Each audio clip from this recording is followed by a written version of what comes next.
भोजपुरी के trending star Khesari Lal Yadav की film डंस के ट्रेलर को आज रिलीज कर दिया गया यूट्यूब पे। जी हाँ दोस्तों, खेसारी लाल यादव की फिल्म डंस का टीजर और पोस्टर आ चुका था, लेकिन आज इस फिल्म के डंस फिल्म के ट्रेलर को global music junction YouTube channel जो भोजपुरी का है, उस पे इस फिल्म के ट्रेलर को रिलीज कर दिया गया। और ये आज 7 घंटे में इसका 3 लाख से भी ज़्यादा इस ट्रेलर का व्यूज आ गया है। अरे मुझे ऐसा लगता है, अभी मैं वीडियो बना रहा हूँ, शाम तक इस ये ट्रेलर यूट्यूब पे ट्रेंडिंग में आने की संभावना लग रहा है। बहुत ज़बरदस्त ट्रेलर है इस फिल्म की। बहुत अच्छी अच्छी इसमें सॉन्ग भी आपको देखने को मिलेगा। और मैंने इस गाय का ट्रेलर देखा, बहुत कुछ बढ़िया वीडियो क्वालिटी। और फिल्म को देखने के बाद ऐसा लगता फिल्म का ट्रेलर देखने के बाद ऐसा लगता है फिल्म बहुत अच्छी होने वाली है। रोमांस और एक्शन इस फिल्म में आपको देखने को मिलेगा, कॉमेडी भी देखने को मिलेगी। अगर आपने इस फिल्म का ट्रेलर नहीं देखा है तो यूट्यूब पर जाकर डांस फिल्म देख के ट्रेलर देखिए ग्लोबल म्यूजिक जंक्शन पे।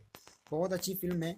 अगर आपने वीडियो खेसारी लाल के फैन है तो इस वीडियो को लाइक करें और चैनल को सब्सक्राइब करें, जिससे कि हम एक से बढ़ के एक वीडियो आपके लिए लेकर आते रहें।